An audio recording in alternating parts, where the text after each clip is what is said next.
I was thinking the other day, there is so much I love about gaming. Epic game releases that are just so addictive, story-driven games which are my absolute favorite, amazing gameplay, the list goes on. But there is also a lot of things in gaming that actually just piss me off. Whether it's day one releases,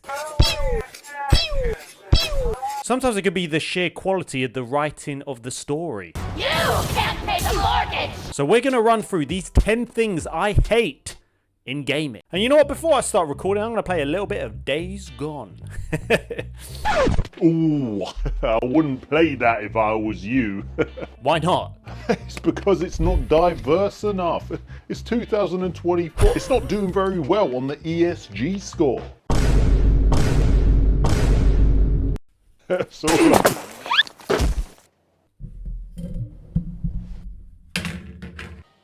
that's quite offensive.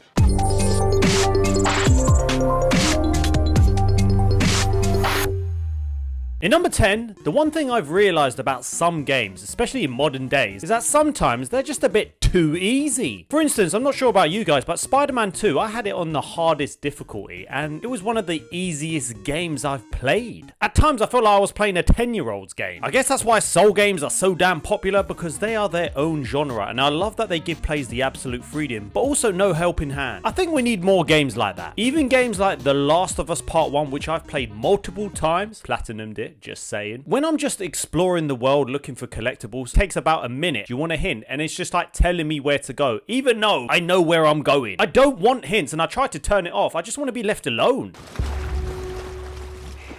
Leave me alone. I know AAA games are trying to cater to everyone, but it ends up just being a walk in the park. Now, it may just be me, but what do you think? In number 9, mostly I'm seeing this in modern day games, is when it's just too repetitive. Now, if the game is addictive, and if I'm having a lot of damn fun, something like Helldivers 2, because yes, that is repetitive, it is so much fun, you enjoy what you're doing. Like, if the story's compelling, like Days Gone, which I absolutely love, riding on your bike is such an enjoyment. It doesn't feel like a chore. But if you look at some modern day games, it feels like they're just getting a bit too lazy. Take Suicide Squad. Oh my gosh, the repetitiveness in everything about that game is undescribable. Because the gunplay, yes, it's repetitive. There's no variety in any of the missions. Main missions we're talking about. Pure repetitiveness. And you're doing the same damn quests all the time. And I'm just like, seriously?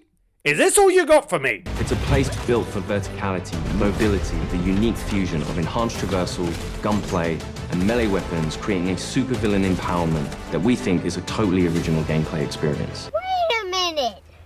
Who are you? Skull and Bones, for example, and I hear that there's just not much to do. Didn't the CEO say that this was a quadruple A game? Maybe your budget was quadruple, but it doesn't look like the game is. Now, if you're enjoying it, brilliant, but it just seems like a massive downgrade from, say, Assassin's Creed Black Flag, where that came out like 13 years ago, was it? And there's so much more to do, and you still feel like a pirate. In number 8, some games will want you to play as long as possible, which is totally understandable, but sometimes it makes them add some unnecessary side quests. Just makes me think, why are you putting this in the game? My gosh, to add 3 minutes to my total playtime. What comes to mind is games like Assassin's Creed, which, damn, because they are so big, there are so many unnecessary side quests.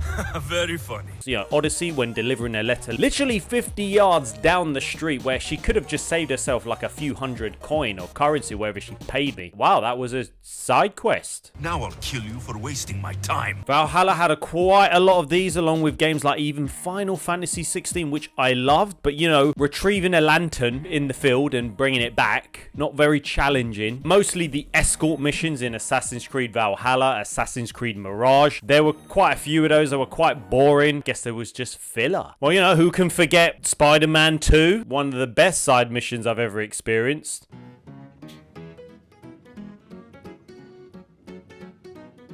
Why am I playing as a deaf girl? And who can forget? Oh, VJ, of course. You know what, if you can't come up with better side quests, don't put them in there. In number 7, always online. This is another thing that I hate about games, especially if it's a single player game and you can play it on your own. This makes no sense to me. Suicide Squad, always online for no apparent reason. If it works, fair enough, but when you pay for early access and you have to suspend the servers because you had a groundbreaking bug upon opening the the game. Gran Turismo 7, another game that really flipping annoyed me, and I didn't buy it on release, thank God, because when that game got released, there were some problems with that game. Imagine you buy the game, you're like, can't wait, I've got 2 days off work, you know what, I'm gonna just enjoy my gaming time before I go back to work. The servers are down. What?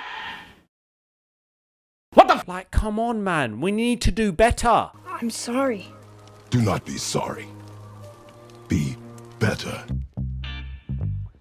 Now in number 6, a game can be enjoyable, the gameplay could be quite fun, but if you have a very unlikable protagonist, this can be a bit of a problem. Destruction and corruption are beautiful forms of creation in themselves. Forspoken, I've heard a lot of people enjoyed the gameplay. I did a video on that, my first impressions, and although the gameplay, I was getting used to it, Frey as a character, why would I choose to put myself through that and just hear her voice and her complaining and... Put your pointy stick away, asshole! Move! You're in a foreign planet and you're speaking to them like you're in New York. You would think you want them to build some sort of connection to the character that you've designed. Another big one for me is Abbyzilla. Hey, I got you guys a protein shake. Yep, thank you Rafi for designing that picture. She's an emo if you remember. The Last of Us Part 2, arguably one of the best games for graphics and gameplay, but for quite a lot of fans of the first one, that game is hated because you have to play as this character who's got bigger arms than me. Not going to spoil anything, but if you like the first one and you like Joel,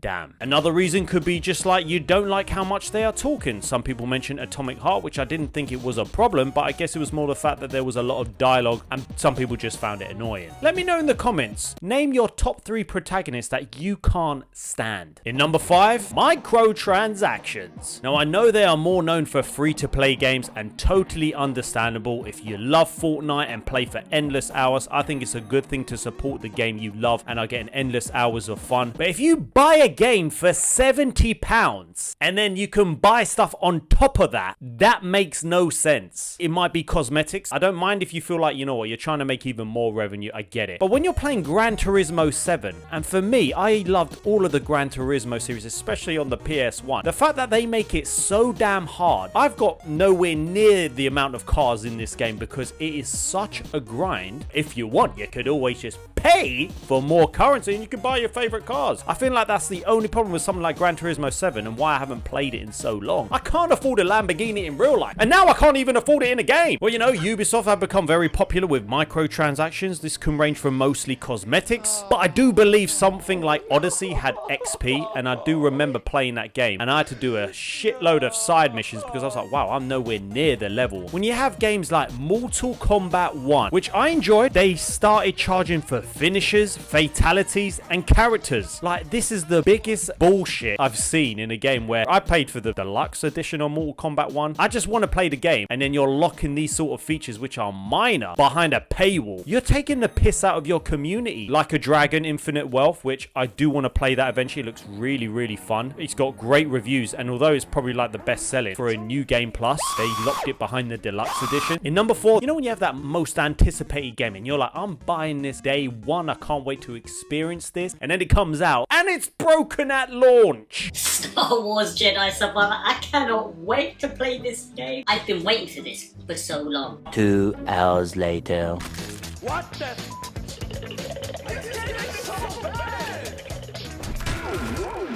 It looks like PS2.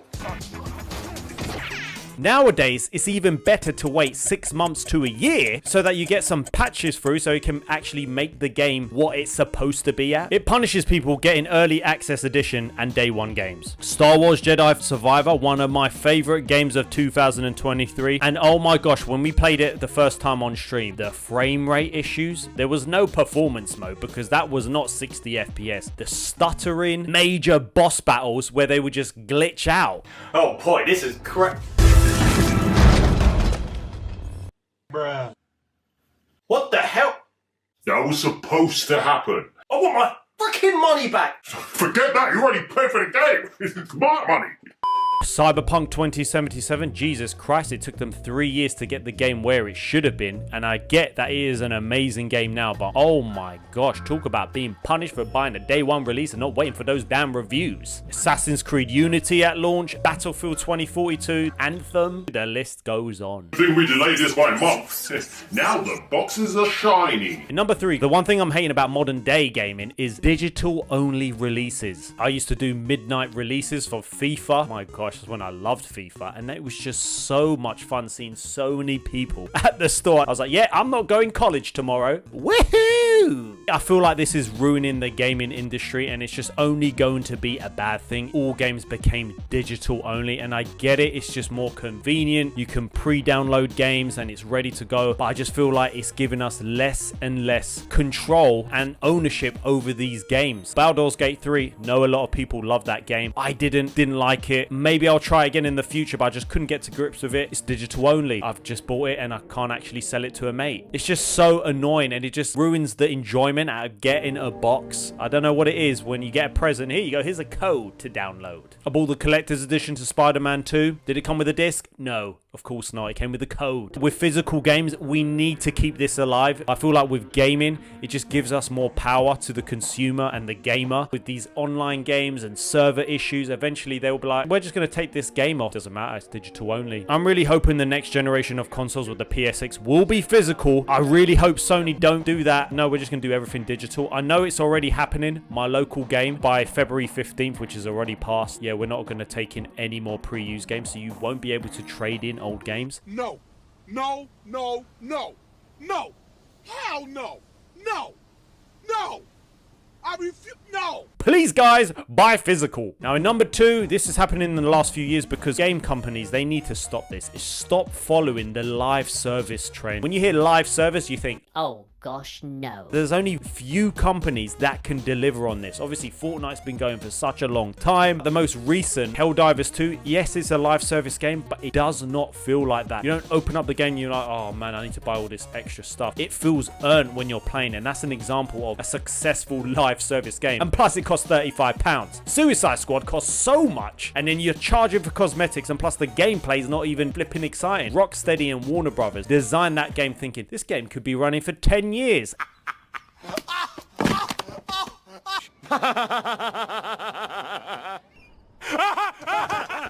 Marvel's Avengers chasing the damn trend. You saw what happened with that. Now, I do believe companies are turning back around, especially Sony, because Naughty Dog were focusing on their online game. And look what's happened there. We're going to turn into a live service games company, and that's not what made us who we were. So I'm so glad that they've realized that they're going to focus on what they're actually good at. Give the people what they want, not Suicide Squad. Now, in number 1, this applies to all forms of entertainment, especially gaming. The one thing I'm absolutely hating in gaming is modern day writing. Now, if you didn't know, the modern day trend is to take your beloved main character, predominantly male, demasculate him, and then take a female character and make her better than the male character. That makes no sense. For me, it's becoming an absolute joke at this point. Take Spider-Man 2, for example. First of all, you have to make MJ ugly. Then you take a scene which, in this one, where you fight MJ, is her complaining about how much she does for Peter. You know, that he doesn't pay the mortgage. Always about you.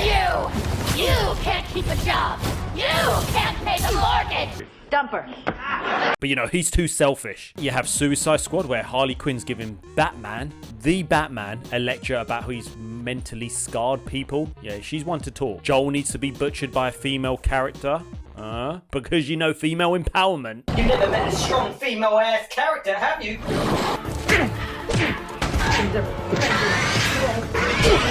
MJ's the name. Even games like Stellar Blade, which I am so looking forward to playing, you're getting weirdos online that are complaining that she looks, what, too feminine? Oh my gosh, call the police. Are you drunk? You have Crystal Dynamics being scared of what people think of the original Tomb Raider games, putting a warning sign on the screen. Not to mention Days Gone, the audacity to call the main character. I initially rolled my eyes at yet another gruff white male protagonist. You are the definition of weakness. Even though Deacon is a great character, this is probably one of the main reasons we're not getting a Days Gone 2, just because a few reviewers just didn't like the main character. But more so, it's the shift in mindset where companies are so scared to make their male protagonist a strong male protagonist. If it's a female character and it's great writing, that's okay. The problem is we're sacrificing good storytelling with just crap characters when you got missions like this. I got the rock star parking everybody wants. It takes away from the story. For me, one of the best games in terms of storytelling is Final Fantasy 16. Just incredible character development. You had Dion. He's one of my favorite characters in Final Fantasy 16. He has depth. He has so much more to him. The problem with these other companies, they just make these dull-ass characters. Last of Us, Ellie, absolutely love her as a character. Probably my favorite female character in PlayStation. Star Wars Jedi Survivor, the whole just story and writing was just amazing. I loved that game. Nothing was sacrificed just because, oh, we need to hit a quota. What do you think about these 10 things I hate in gaming? Is there anything I've missed? I want to know what you think. So drop your thoughts in the comments and let me know. Let's take a look at the comment of the day from my previous video. I played Helldivers 2 and it is incredible. Shout out to Matt. This game is epic. Yeah, there are a few bugs here and there, but nothing game breaking. On PS5 at least. Most fun to be had in co-op shooter in a long time. Hey man, thanks for the comment and totally agree. The only bugs I've had, I just couldn't get into a couple of games, which was last night. But apart from that, the gameplay is smooth. I'm having so much fun with that game. Damn, it's a live service game. Anyways.